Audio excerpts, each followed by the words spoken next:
个中正市场，然后我就来这边买一点吃的。我很喜欢来这个中正市场，因为中正市场就是很多那个云南的美食。因为这边是以前那个建村改造的，所以现在就是变成一个很多云南人聚在一起的这个美食街。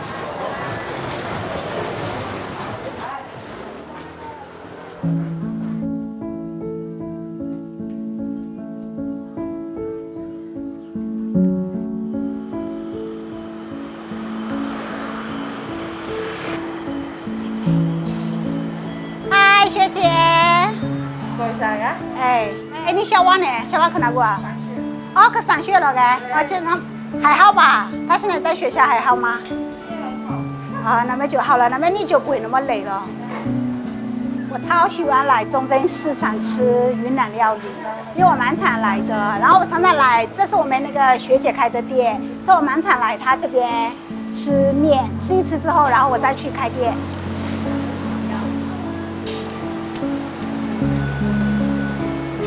မင်္ဂလာပါရှင်ကျမရဲ့နာမည်ကတော့မထွတ်ထွေးမိုးလို့ခေါ်ပါတယ်ရှင်ကျမရဲ့မွေးရစာတိမြေလေးကတော့မြန်မာပြည်မြစ်ကြီးနားမြို့ပါရှင်ကျမထိုင်ဝမ်လာတာ19-20နှစ်လောက်တော့ရှိပါပြီရှင်ကျမမှာတမီးလေး2ယောက်ရှိပြီးမှကျမအခုစုံလီမှာအင်းကြီးဆိုင်လေးတစ်ဆိုင်ဖွင့်ထားပါတယ်ရှင်စုံလီလာတဲ့တငယ်ချင်းအပေါင်းအသင်းတို့ကျမဆိုင်မှာလာရောက်အားပေးနိုင်ပါတယ်ရှင်ကျေးဇူးအများကြီးတင်ပါတယ်ရှင်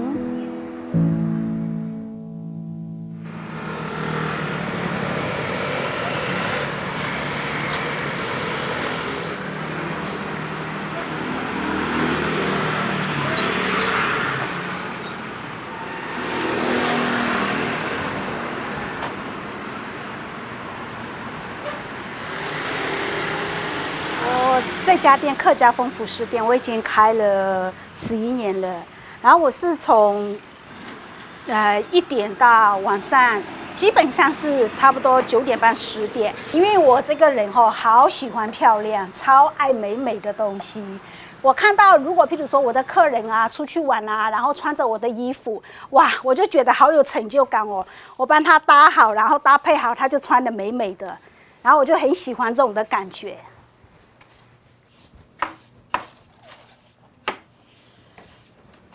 现在大部分都是自己雇比较多。其实我卖衣服的经验在台北，我在南势角那边差不多暑假嘛，然后寒假这样子的话，就是算1年好了，对，1年。然后我在花莲那边光摆摊就差不多摆了6年。到中立的时候，其实我就直接就开服饰店了。这样陆陆续续，我差不多光做这个服装的生意，差不多做17、18年有。老师再见啊！我刚穿 model 的，我觉得它有点小。不会，可以很好看，因为这个款式你穿。因为我们这边是做那个老顾客的生意啊，所以就是客人都是比较那个固定的啦。那你来照镜子看看。啊，我的妈呀！我已经差不多1年。该平常我们懂保守嘛哈，做我们中规中矩，穷人的50人随人的衫，不过其他都会衫。当后生嘛吼，佢讲冇要今年到本我为了打扮到行后生下时髦，结果变成我跳摆很完全冇穷用。嗨老师，没有拍到，这个 pose 还蛮好看的。其实像老师这样子的首歌，其实是要很好是没有说到很多啦。像比如说老师们这样子，我们虽然是老师跟我认识还没有说多长的时间，但是我们就是什么都可以聊。不会很宽啊。其实我觉得这款好处，你跟宁远都可以一起穿。它怎么搭配上？如果有时候在店里一个人无聊啊什么的话，我就会打电话问他们说要不要过来，不是说叫他们来买衣服，然后就是说过来的时候顺便来聊聊天啊，然后顺便来试穿一下玩一玩啊。有时候帮客人搭配衣服是我的一种兴趣嘛，虽然他也许觉得说，这次风格没有他的，但是他还是会愿意去试穿。然后我就把它搭配一下，也许明明这个套式不是他想要的，但是他试穿了搭配的时候还是会买足。有没有？你那个在公司参加的时候有没有？你可以稍微先办。讲实在哈，记得从家里从业加往你也不看，你错走该到你自己，你去个心情是会放松，你也该防御的心啊哈，你是会卸一下，去 Q 啊和辅啊和就穿上去，哟，奇怪，怎么觉得好适合哦？不知不觉1两2两3两，叫人起啊行，结果你摸小卖上面，那看2包出去的，哎，我也搞讲，结果俺衣橱啊哈挤爆，衣橱啊塞都塞不下，用硬挤的，你知道吗？然后我觉得，哎呦，咱们得常常来了会发动兜圈。所以我只要看到客人我帮他穿搭的东西，他只要穿得好美丽，我都觉得好有成就感，我很喜欢。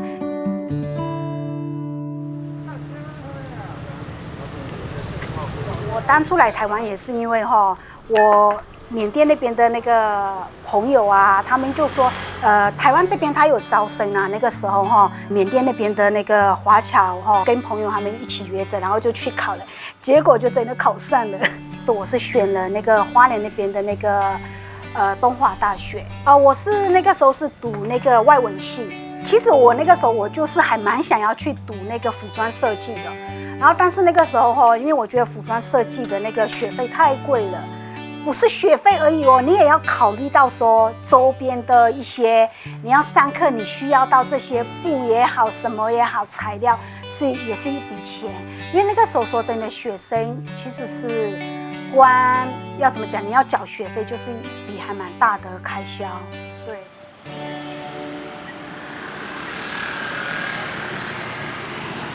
你现在去接一下小孩，来准备一下。差不多了，又举起了。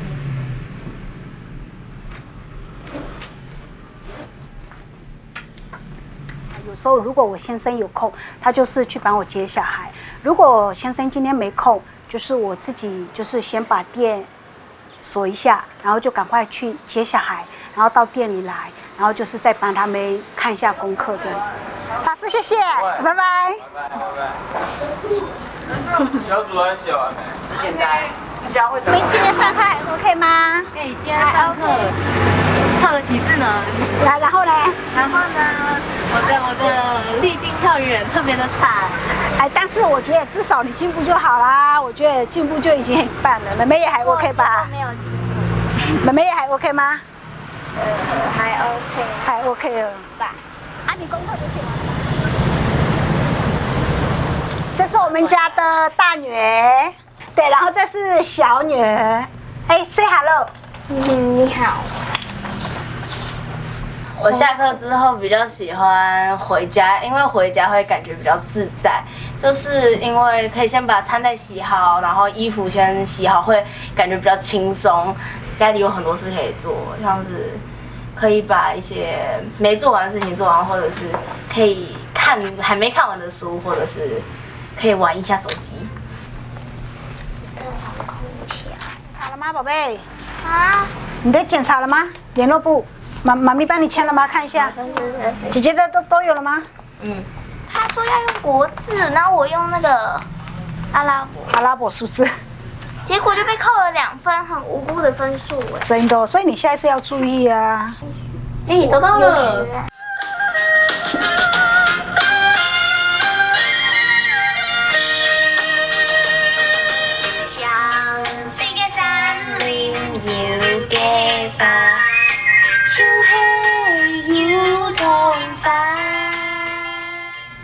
缅语、客语、台语、中文，然后英文。我5年级的暑假，然后8月份去练习，9月份去考试，考到了客语认证的初级。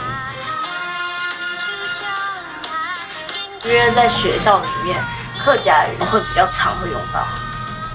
同学很多客家人的，挺多的。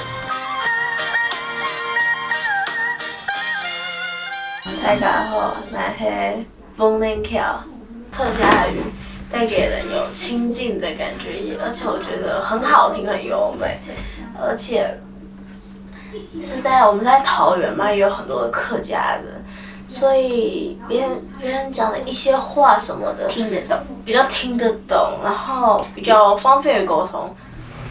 他有理。你看，怎么跟你看，这开始字写好？可以啊，我现在是在帮他们看他们的功课好了。小，你写得了吗？来，我是在4年级就这样考验过你们班导了。刚刚爸比打电话来问我你们好了吗？因为爸比要来接你们呢。我说我正在检查你们的功课。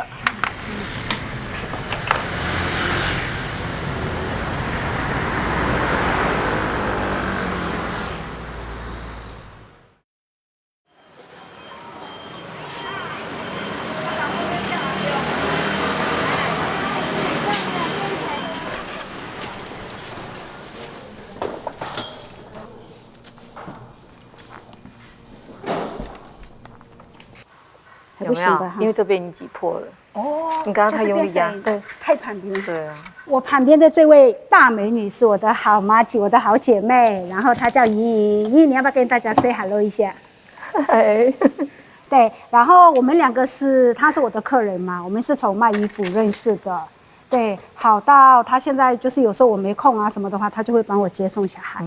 我没空，你也会帮我接小孩。对，因为她真的感情很好，因为她人太好了。我要跟你讲，太丑了，太丑了，不行。你当为接订单，不过做唔来。你下是讲，我袂做，我还唔会接单，所以我就两个合作是变到讲，玉君可以接订单，我就帮他把东西顾好。玉君是问我讲，应该蛋卷很好食。又强音么？佢当到朋友圈冇写啊！我相信共演共接，前景做唔耐啊！咪喊你人帮忙，我是听佢讲好啊，你请朋友来帮忙做，所以讲开始2度就业，开始培训，佢都往人走。我那个时候我是在卖衣服嘛，然后我是卖衣服，一边卖衣服，然后一边带小孩。然后我觉得真的是很辛苦的一件事情，因为你去外面找工作，基本上你是找不到的，因为你第一点你要跟大家配合时间，光这一点你就配合不起来嘛。对，然后又想要带小孩，又想要工作，是比较没办法，只能说2选1。莹莹本身她自己就是做蛋卷这一块的，然后我是因为后来我认识莹莹之后，我又觉得她的蛋卷好好吃哦，然后每次都问。对，你那边有缺人吗？对，哇，很漂亮，可以了，可以了，可以了，刚好，还真的咖啡哦。为什么去？因为你在蛋卷。我教那么多个，他介绍那么多个2度就业的，就只有他自己做不来，学不会。我一直告诉他，你不要学了，你就不要学，浪费我的原料。我一直告诉他，你不要学了。你就不要学，浪费我的原料。真的。其实我觉得每个人有每个人的专长嘛，对不对？我的专长可能就是卖衣服而已了。我哋两个动到共同点，阿基没动好，伊没动到朋友，我没动到朋友，变到 Andy 的朋友圈有重叠，像。我们吃到某个东西，知道玉君喜欢吃，或他知道我喜欢吃，我们都会想到对方。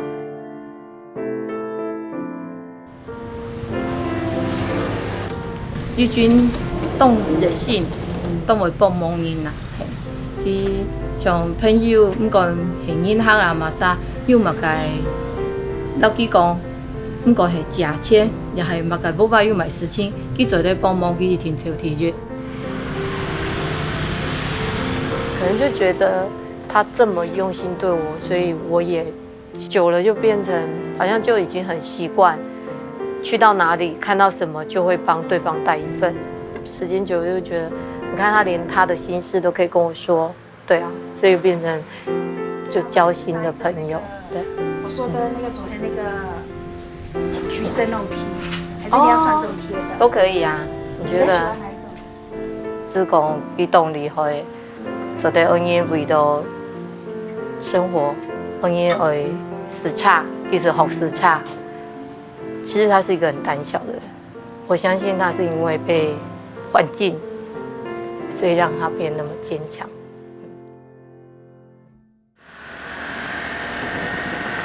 其实我一边读书，然后那个时候也是做了还蛮多那种小生意，卖过那种5元蛋糕啊，卖面啊那些都有过。然后后来想说啊，卖这个5元蛋糕还是不行，行不通。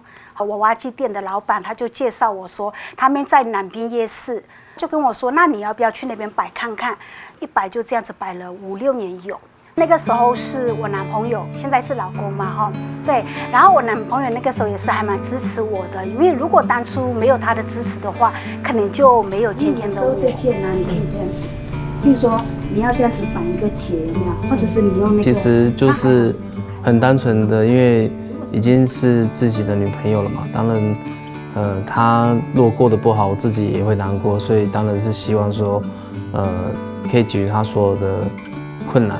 所有做这个服饰这个小生意，其实最主要的原因是因为在交往的过程中，知道他是缅甸来的侨生，那发现他未来真的也是很希望留在台湾这边发展。其实这是一件蛮简单的事情，因为当随着人的人生历练越多的话，你会发现，这个女生真的是很单纯的一个女生，而且她真的也是蛮负责任的。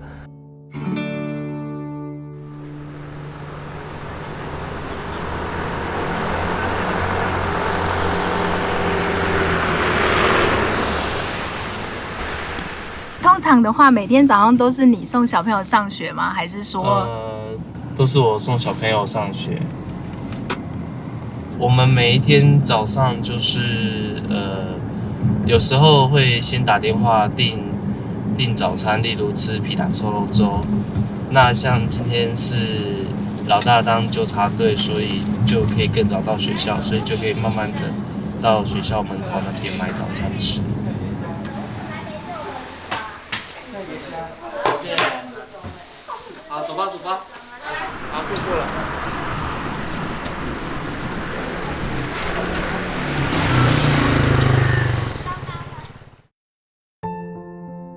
因为他是工读生啊，专门在打扫研究生宿舍。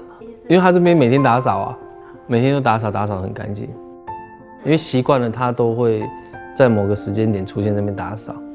然后有一天就拿1瓶可乐就请他喝了，就这样子就开始就追他，就这样子没了。后来他就开始我去上课，然后他就会到我们上课的楼下来找我，这样子骑脚踏车。因为东华大学很大，所以就是你要去哪边都要骑个脚踏车你才方便。那个时候他就骑着脚踏车，他去影印之后在楼下等我，然后我下课，他就说学妹要不要载你回去啊之类的，然后就开始认识了，就这样子。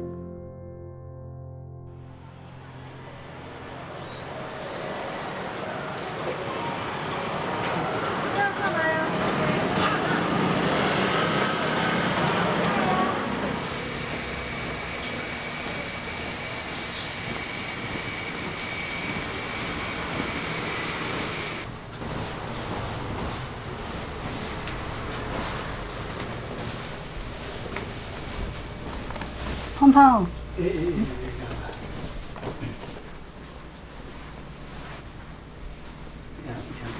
等吧。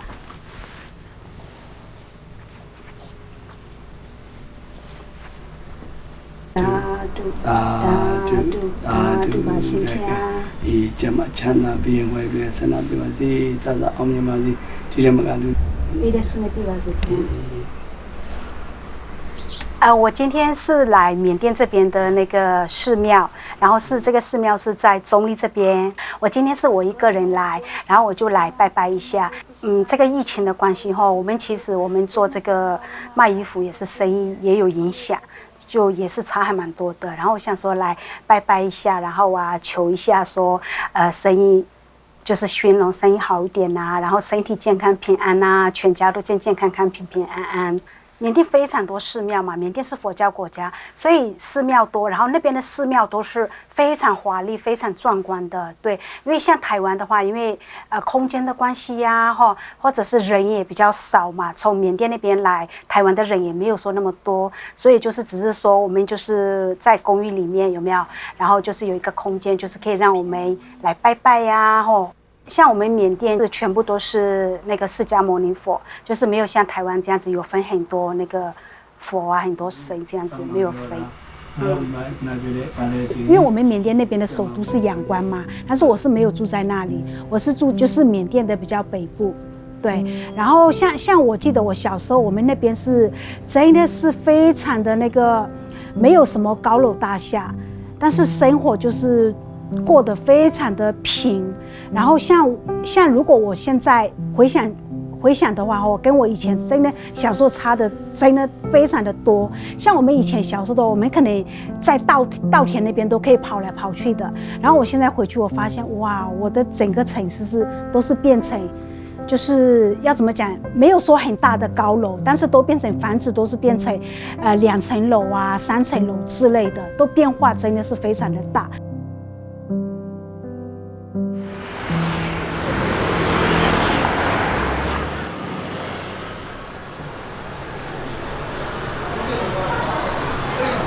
这边是缅甸街，然后我常常喜欢来，就是只要是放假日休假，我都喜欢来。到这个华新街就很像到了自己的那个家乡这样子的感觉。因为为什么？因为大家都会讲一些缅甸话啊、云南话啊，所以宝贝，我们常常来这边吃，对不对？然后等一下我们要去吃什么好呢？要吃南标拖把豆。南标拖把豆，妹妹呢？甩饼。甩饼好啊，那我们去吃。然后应该爸比在那个了，在等了。爸爸应该在里面。好，进去吧。对，猪猪好。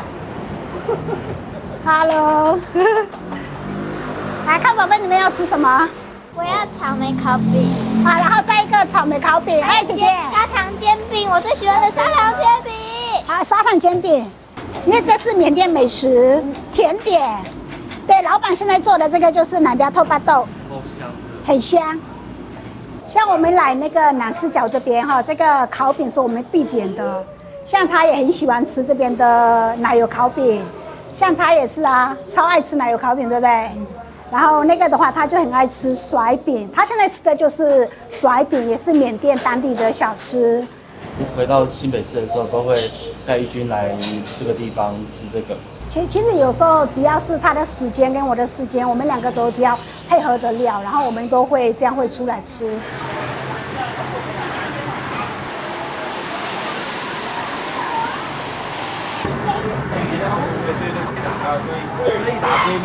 可以好，那等一下看吧，看要吃什么，好不好？来，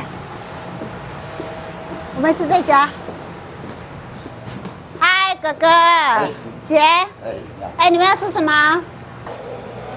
哎，姐姐，你要直接靠水。好，那所以姐姐直接靠水一个，虾饭一个哈。来，姐姐坐这边。我们今天点了一些缅甸口味的，这个是缅甸的咖喱虾，对。然后我是吃缅甸的那个凉拌面，他是吃直接靠水，直接靠水。然后他是妹妹是吃什么木瓜丝，对，然后一些皮蛋，然后大薄片。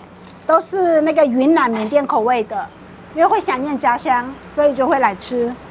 像它这个咖喱虾，缅甸当地人都很喜欢，比如说白饭，然后配这个咸鱼酱，然后就把饭里面拌一拌。然后缅甸当地人大部分都是习惯性用手抓着吃，就很过瘾。我那个示范给大家看一下，然后但是我已经洗过手了，很干净哦。然后白饭这样子，然后配着这个酱。小心都不要滴到衣服。就是这样子，对，然后放到嘴巴，很好吃。哎，不要，鱼露就这个啊，就这个，你敢吃一点，你敢？直接吃，不错吃哦。真假？好，谁敢吃？这样。还可以啊，这间店我真的是很常来，学生时代就认识哥哥，因为哥哥他们的店是就是南势角那个新南夜市很近，我以前是在新南夜市打工嘛，然后我都会要吃东西啊什么的时候，我就会走来，所以就跟哥哥就变得很熟，10几年了，就家人一样啊这样子。所以我还没有认识他之前，我就在新南夜市工作了。而且本白从刚到现在，你完全没有配一口鱼露啊？有啊，我知道，我想吃。就妈妈那一口。去年还有回去过2次，他们就很喜欢缅甸那边啊，对不对？然后我先生他也有回去过缅甸，我缅甸的家人啊。也都是在那个缅甸嘛，我妈妈、我兄弟姐妹都在缅甸，所以我也是想要让他们跟那个外婆啊，还有那个舅舅啊、阿姨他们亲近一点，所以我还蛮常带他们回去的。还有一点也是我想要让他们了解一下，其实缅甸的那个一些文化也好，或生活习惯也好，其实是有些是跟台湾是不一样的，让他们去体验一下缅甸当地的生活。其实他们2个都接受度算还蛮高的，但是姐姐可能比妹妹年纪比较再大一点，所以姐姐她适应能力还比妹妹比较强。这是真的看，然后是真的对，这也是真的看，是磨的。对，还有这种是不用磨的，直接就可以加点水就可以。然后这种是要磨的，你有用过吗？有啊，一定有的。像我就每次来华新街、缅甸街，我都会买这个缅甸的那个小鱼干。像他喜欢吃缅甸的那个泡面，然后刚好今天他没有，不然的话我女儿他们都一定会买缅甸的那个泡面，然后他会平常有时候他们2个在家里就会自己泡来喝。我兄弟姐妹6个，然后其他全部都在缅甸，对，然后只有我一个人是在台湾，所以我其实有时候说真的，心里也是还蛮想念他们的，对，比较希望说有时候也可以陪妈妈一下，对，因为我爸爸他去世的时候，我是没有看到他的最后一面的，对，所以到现在其实还蛮遗憾的，还蛮觉得说，就是如果我当初。因为那个时候，爸爸他是非常希望，他还没去世，他那个时候快去世了，然后他每天晚上都会等我的电话，他还是很希望说，因为我来台湾之后我就没有回去过了，所以我爸爸他就很希望说，他还没去世之前，他很想看到我。那你还记得你回去的时候有跟爸爸讲什么？我那个时候我。一下车，然后结果让我看到的是我爸爸的照片，然后是棺木这样子，然后心里就觉得说非常的难过，然后想说那个时候我来台湾也8年左右，我爸爸去世的，然后那个时候就想说，哇，我从缅甸出来之后，我都没有看过我爸爸一眼这样子。我爸爸是比较属于那种不会把爱表达出来的那种爸爸，但是自从我来台湾之后，他真的是几乎都在等我的电话。那个时候就看到飞机只要经过，心里就会讲说，飞机啊，你可不可以把我带回去缅甸啊？就会想到家人嘛。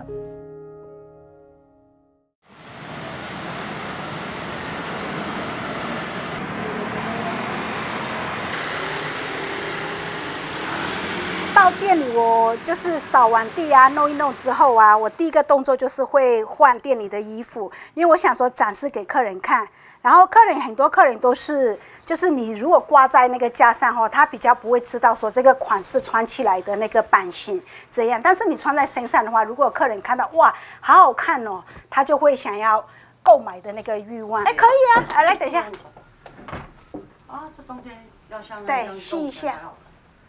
因为棋子，我觉得他很勤劳，他可以不停的一直试穿给你看，一直拿衣服，一直拿衣服，不管你要不要，所以就这样，所以你就会买。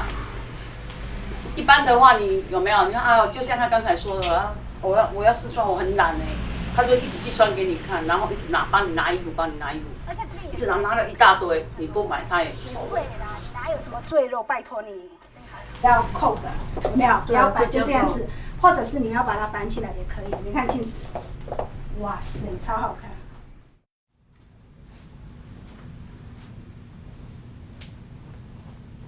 因为我们有一个群组嘛，都是那个客人，然后那个群组里面就是我是专门卖那个我们店里的衣服啊，然后客人就是看群组里面的介绍，然后他就会来买这样子，所以我就会自己也会拍一些视频，好，然后就是拍上去，然后给客人参考。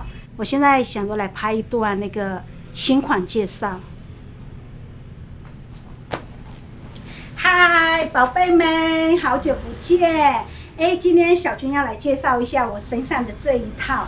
这一套啊，有没有觉得很年轻？我自己觉得超年轻的，你知道为什么吗？因为我觉得这件衣服必买。第一点，什么都不用想，它会修饰我们的手臂，你看又好漂亮，我自己超爱它。而且这款呢还有2个颜色，3个颜色。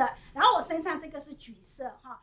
从花莲回到北部来的时候，其实是我那个时候还没开店之前，我就有一段时间是有空闲的，然后我那个时候就去五分埔那边，就是有工作了一小段时间，去学习一下，就是人家怎么那个经营这个服装的。对，因为毕竟我是摆路边摊，跟经营服装是不一样的。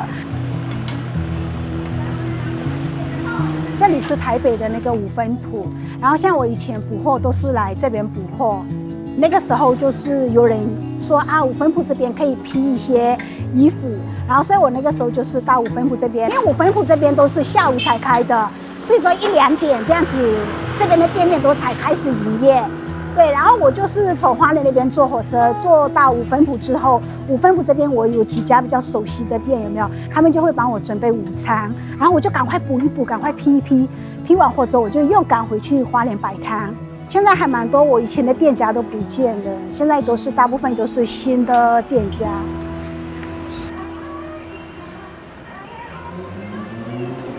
这边是比较热闹的。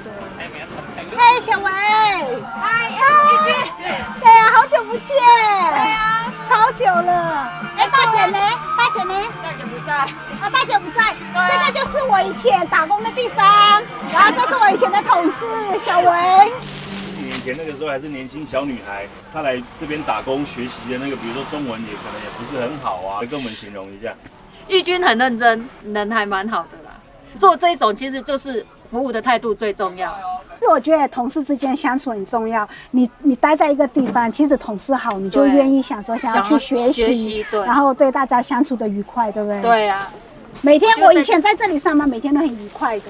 然后我刚开始来这边五分埔做的时候，其实我是很怕的，不太敢去接触这种批客来，有没有来给你批衣服，我都不太会讲。那个时候都是他们教我说啊，不要紧张啊，就是尽量去接。玉君其实这一点他也做得很好，也会跟客人聊天，就一进来就是会像好像大家都是朋友这样子。因为其实我觉得生意是长久，不是只是一时。你只要跟客人互动好的话，我觉得是往长久看。为什么？因为你零售就是面对的客人就是1对1，可能我这次卖给你了，然后可能也许下一次你不知道什么时候再来，但是你做批发的话就是不一样嘛。那我们配合的厂商一定是第一点，我亲自过去的时候，我一定是会先挑选这个货的材质，因为我还蛮讲究这个材质，所以我第一点我就是一定会先选材质好的店家，然后我就会先去看它的布料 O 不 OK， 如果 OK 的话，这家我可以放心了，我就以后就是用寄的方式。所以你看现在是不是有这个疫情，但是我还是可以，就是店里还是会有新的货。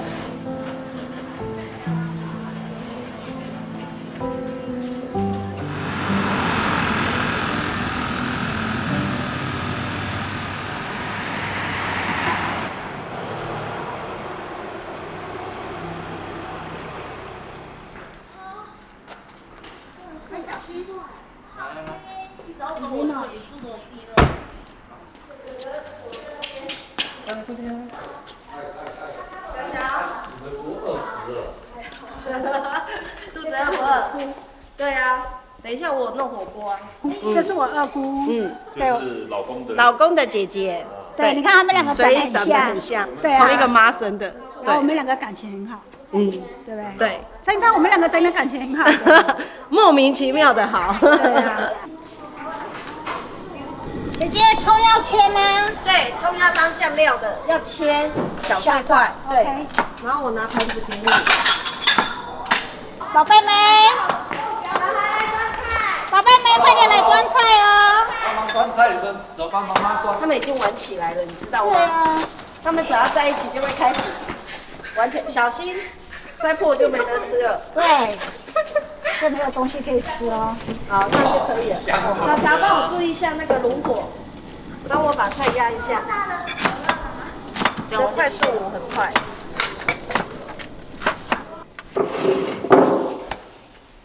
上色。姐，洋葱这样就够了吗？啊？你要起司王吗？你要起司王在哪里？压力不大，顺手吗？我想要跟子做。没有，在家里。铁子都滚了吗？对，滚了，已经可以吃喽。我们感情就是非常的好，我们可以就是，就我们好到那一种，就是你知道吗？有时候亲人之间呐，可能对于嫁进来的媳妇会有一种隔阂在。那我们两个可以好到就是我们可以互相相骂的，可是骂完之后就马上就是又和好的那一种，就是不会心里有疙瘩在。然后我的爸妈也都蛮体谅他的，就是可以帮他顾孩子，就是顾孩子。那有什么可以支援他的，也是都尽量支援。对，那我记得那个基金的故事啊，对，就是有人送我爸爸就是一盒基金，然后我的爸爸呢就说叫我这个拿回去中立，我就很开心啊，然后我就跟他说好，那我带回去喝。他就想跟我说，那不是要给你喝的，那是要给玉君喝的。我就觉得很无言，我就跟他说啊，为什么你疼媳妇比疼女儿还要疼啊？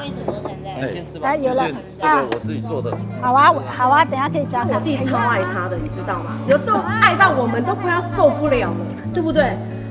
我们3个在工作，他可以3分钟打1通电话，然后叫他赶快回家睡觉。然后我说，你一个大男人，自己睡还要拉着老婆一起睡，你才肯睡。所以就可见哦，他们感情非常好。他还会在车上，我在坐九九车的时候呢，九九就会一直说他很喜欢舅妈怎样，然后还喜欢放一大堆什么今天你要嫁给我之类的歌，是他们结婚的歌哦。对，没错，是的，结婚的歌。你知道他们互相称对方什么名字吗？宝贝哦。宝贝。其实，在结婚之前，有些亲戚就说：“你都读到博士，在台湾那么多女生，你为什么要娶一个缅甸来的这个女孩呢？难道台湾都没有更好的女生吗？”那其实我觉得这个就是缘分。其实，在选择自己的终身伴侣，不是选择最好的，而是选择最爱你的、最适合你的。所以，其实，在结婚前夕真的有非常多的亲戚啊，不是我们家人，就说啊哇，其实这些东西我从头到尾都没有让玉君知道，因为我觉得这些负面的话，让他知道也是无益的。其实我那时候听到他是缅甸人，我第一次见到他的时候，我还去翻了一下缅甸在哪里，然后再来就是有跟他相处之下，我觉得这个女孩子不是啊，她是来台湾念书的，她是侨生。身为姐姐或者身为我们家的人，就必须要去跟亲朋好友都要跟他们讲一下说，哦，他是侨生，那他们是恋爱结婚的，那并不是说像你们想象中的就是那一种就是花钱啊，或者因为在10几年前真的很盛行，就是我花了10万20万，我买了一个新娘回来，至少这方面在我们家是没有这方面的问题存在。好，我有小锅滚。宝宝，你终于知道你东西没煮熟了。小朋友过来明显。你先贴下面的树干贴出来就好。这样更棒。你知道我都在学校都一直想不到要什么。在小朋友教育这一块，我们是比较开放式的，就是说。有时候我们觉得我们给他的限制规定太多，那反而会限制他的发展。那如果给他比较大的空间，他其实会发展得更好。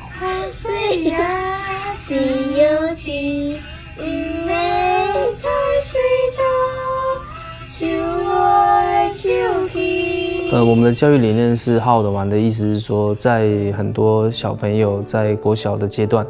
需要去参加很多的补习，但是我这边是觉得说小孩子应该小时候应该有快乐童年，所以我们小时候的时候就会带他们出国啊，然后也不反对他们去做一些他们想要玩的事情。我是觉得国小的时候，我可以让他眼界开一点，然后去看不同的东西。现在就是他可以学习的时候，所以甚至我跟我先生有时候都会带小孩，明明就开学哦，我们也是会带小孩2个礼拜出国，这样子都会。打断了，小孩端出去了，好吃的。小孩阿辣的便便好好吃哦。不是，你竟然说刚刚不错。说阿辣的便便，然后呢，阿姨就说最近的那个假日，我先生就是有时候都没有在家，然后我们就给那个我小姑的小孩啊什么来家里这样子一起吃饭，热闹热闹的。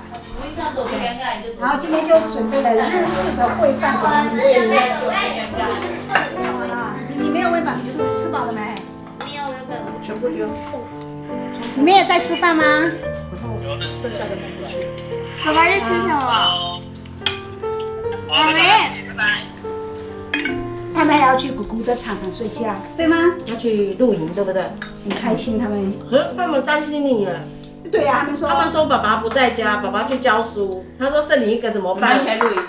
不会啊，妈咪不怕。刚子子一直在念啊，说剩你一个人怎么办？我觉得我们家2个小孩其实还蛮独立的，因为像有时候我跟我先生比较忙一点的时候，有没有？他们都自己来的。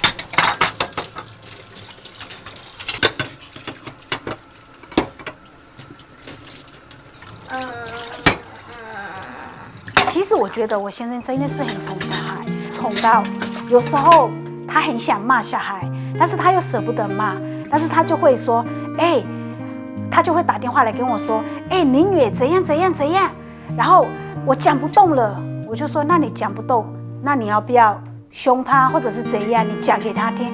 他说我不要，你可不可以帮我讲？就变成我是坏人，他是好人。妈妈是黑脸，然后我最凶，然后妈妈最凶，妈妈就帮我们处理生活上的大小事，然后所以呢，有时候我们那种做错事也是妈妈来骂我们，不是爸爸，因为爸爸都在忙嘛，所以妈妈才会成为那个黑脸。我不要让他觉得说我是要怎么讲很凶的妈妈，我不要让他们这样觉得。但是该骂的时候我还是会骂，会教训小孩。但是该爱的时候我还是会很爱他们，这样子会觉得说会让他们觉得说妈妈爱你是比100分还超过。只是妈妈对于功课上课不认真，在功课这一方面其实没有要求很高，就不用那种90分，然后可能有努力就好，有尽力就好。你只要尽力，妈妈就算你考0分，妈妈也不会骂你。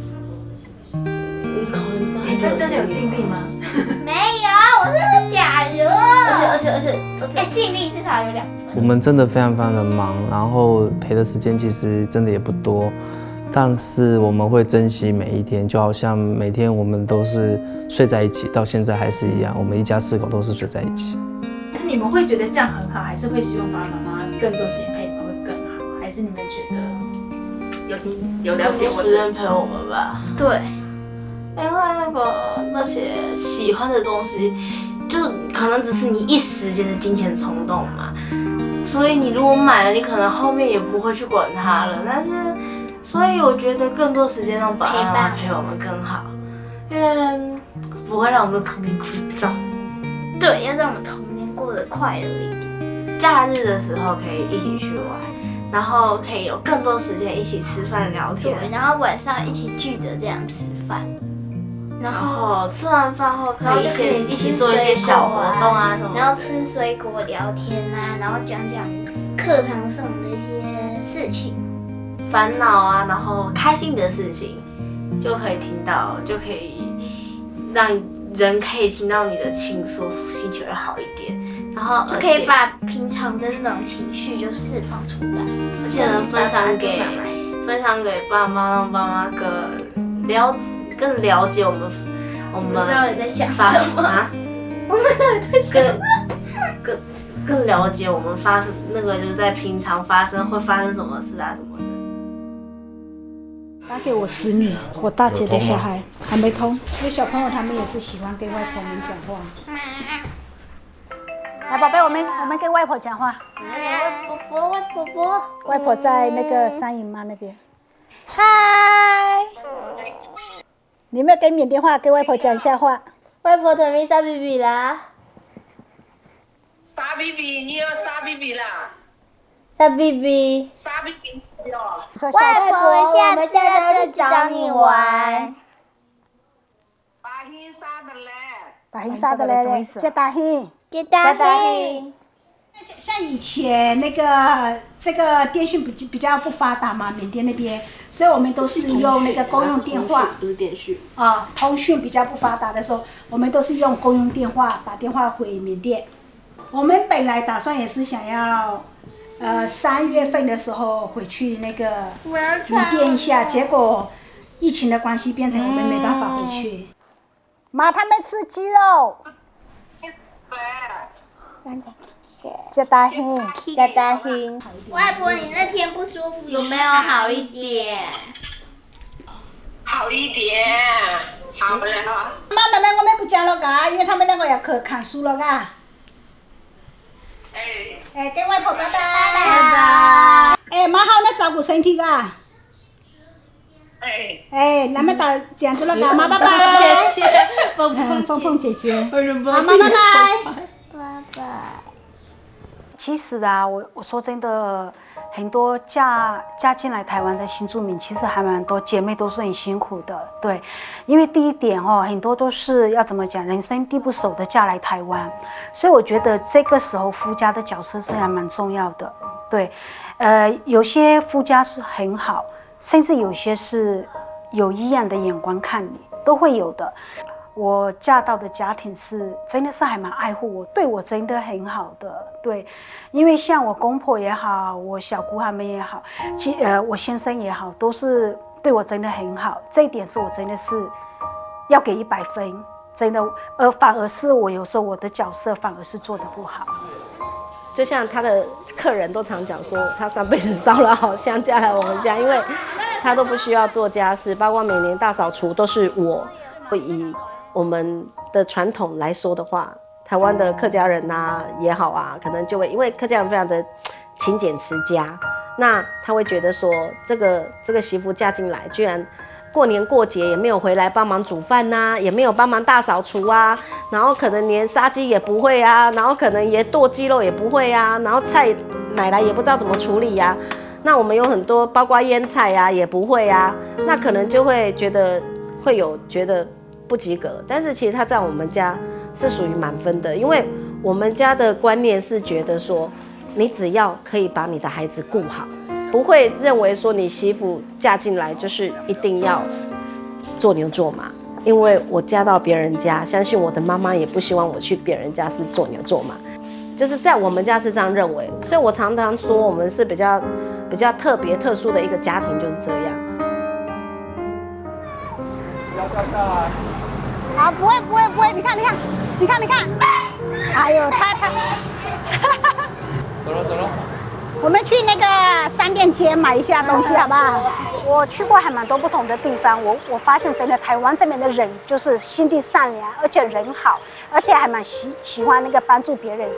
像我们很多这种嫁过来的还蛮多新住民啊姐妹们，其实应该跟我一样有心里这种感觉到说，其实台湾这边的人真的是的确真的很好很不错的，大家都是很热心很有爱心啊。我真的非常感谢我这边台湾的我公公婆婆、我先生，还有我先生的家人，还有我缅甸的家人，我妈妈。虽然我爸爸已经不在了，但是他还是永远的在我的心里。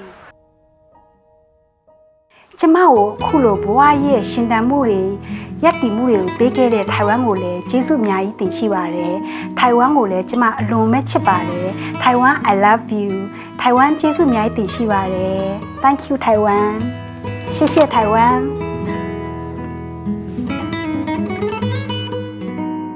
义军，我最担心就是你的身体，答应我不要再吃那么辣了，如果再吃我就不理你了。